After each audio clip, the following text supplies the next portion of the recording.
अस्सलाम वालेकुम नाज़रीन इकराम, रोशनी लाइट चैनल में आप सबको खुशामदीद। मेरे आज की video Jalaluddin Rumi drama series के बारे में है, क्योंकि ये ड्रामा 10 अक़सात के बाद ख़त्म हो गया है और इस ड्रामे को पसंद करने वाले मद्दाहों की तादाद भी काफ़ी ज़्यादा है। तो वो जानना चाह रहे थे कि इस ड्रामे का दूसरा सीज़न आएगा या नहीं, और इस ड्रामे की खूबी और खामियों के हवाले से वो मेरा रिव्यू भी देखना चाह रहे थे। तो इसलिए मैंने सोचा कि एक वीडियो में आप सबकी फरमाइशें पूरी कर दी जाएं। तो आइए चलते हैं अपनी वीडियो की तरफ। मैंने इस ड्रामे के बारे में ये वीडियो भी बना रखी है। आप लोग ड्रामा शुरू करने से पहले ये वीडियो देख लें तो ड्रामे में मौलाना रूमी की फ़िलॉसफी और तसव्वुफ़ से मुतल्लिक इनके नज़रिए और बातों को समझने में आसानी रहेगी।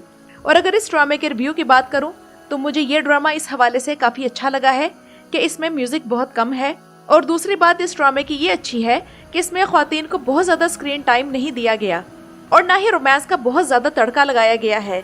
सिर्फ उमर बे, जो कि सल्जूकी फ़ौज का सिपा सालार है, उसकी एक छोटी और मुख्तसर सी रोमांटिक स्टोरी दिखाई गई है, जिसमें कहीं कहीं मुझे पुरानी पाकिस्तानी फिल्मों की झलक नजर आई है कि हीरो और हीरोइन दोनों का एक फासला रखकर बात करना, एक दूसरे को ना छूना और दौरान गुफ्तगू घटिया किस्म की रोमांटिक बातें ना करना।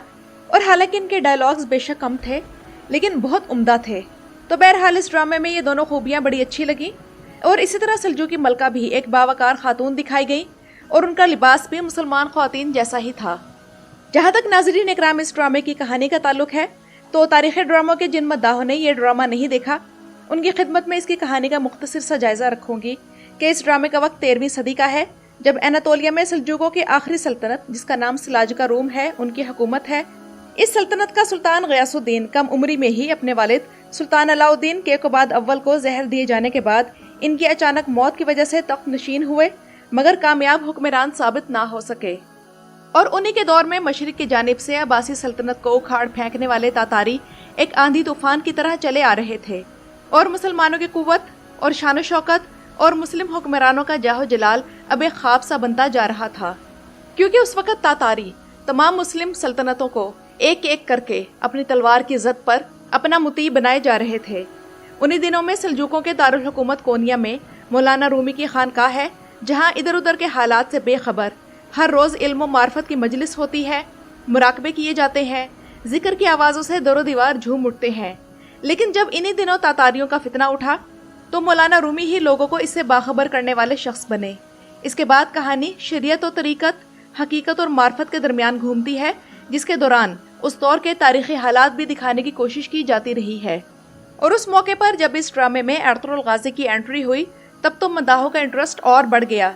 और इस ड्रामे में अर्तुगरुल गाज़ी को जिस तरह दिल-ए-इश्क अर्तुगरुल में ज़ीरक, जहांदीदा, ज़हीन, बहादुर और जंगों का माहिर दिखाया गया, बिल्कुल इसी तरह मौलाना जलालुद्दीन रूमी ड्रामा सीरीज़ में भी दिखाया गया है। और सुल्तान गयासुद्दीन, उमर और अर्तुगरुल गाज़ी का मशवरा ना मानकर जंग कोसे दाग में जिस तरह तातारियों के हाथों शिकस्त खोर्दा हुए और इस शिकस्त में जिस तरह गद्दारों ने अपना किरदार अदा किया, वो भी अहम पॉइंट है। लेकिन नाज़रीन इकराम, कुछ मद्दाहों को इस ड्रामे पर काफ़ी एतराज़ात भी हैं। मिसाल के तौर पर किसी का कहना है कि मौलाना जलालुद्दीन रूमी मुस्तकबिल का हाल और सितारों की चाल और इल्म जानने में काफ़ी दिलचस्पी रखते हैं, जो कि एक सूफिया आलम दीन होने की हैसियत से उनके शायान शान नहीं है। और गैब का इल्म चूँकि सिर्फ अल्लाह के पास है, तो मौलाना रूमी एक बुजुर्ग हस्ती होने के बावजूद इस तरह की चीज़ों में किस तरह दिलचस्पी रख सकते हैं।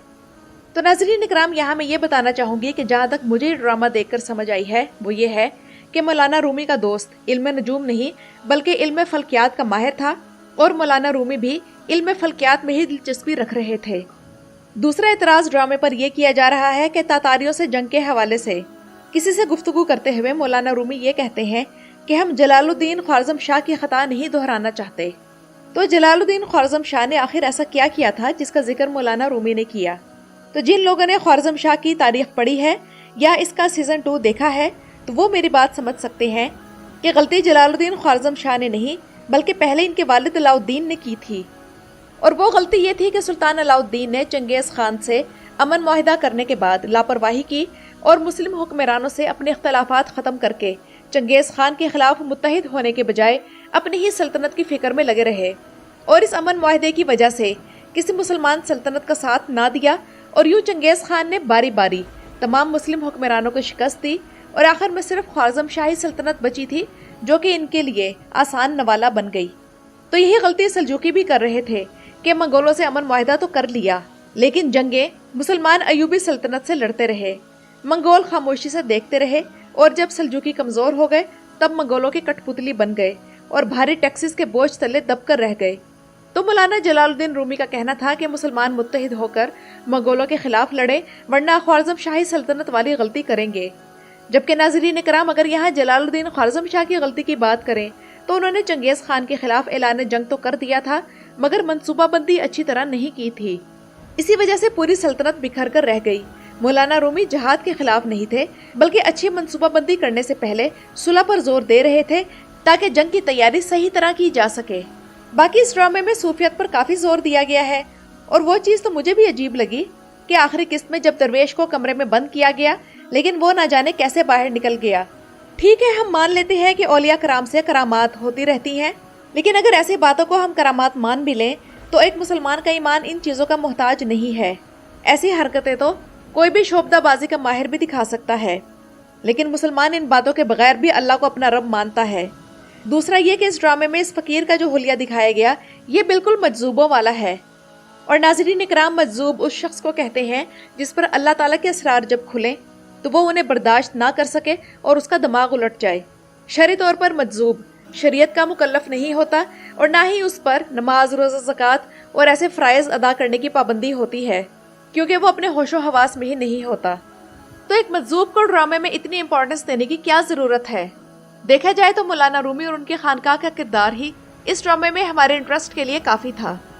इसके अलावा एक और मौके पर ख्वाब मौलाना जलालुद्दीन रूमी ने देखा, लेकिन उस मजजूब को ख्वाब कैसे मालूम हो गया, तो ये चीज़ें आम लोगों के जहन जिन्हें तसव्वुफ के बारे में कुछ नहीं पता उन्हें कंफ्यूज कर देंगी।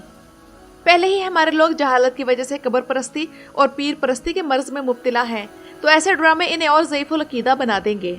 जिस तरह कश्फुल महजूब किताब को समझना हर एक के बस की बात नहीं, इसी तरह मौलाना रूमी का फ़लसफ़ा किसी ड्रामे के ज़रिए नहीं समझा जा सकता।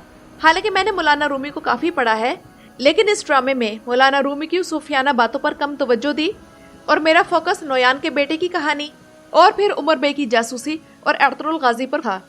नोयान के बेटे का जासूस बनकर आना और मौलाना रूमी के मदरसे में पढ़ना, गिरफ्तार होना, मौत की सज़ा पाना और मौलाना रूमी का इसे पनाह देना, और फिर आगे की इसकी जो कहानी थी वो इतनी दिलचस्प थी कि मुझे मौलाना रूमी के फ़लसफ़े पर तवज्जो देने की फुर्सत ही नहीं मिली।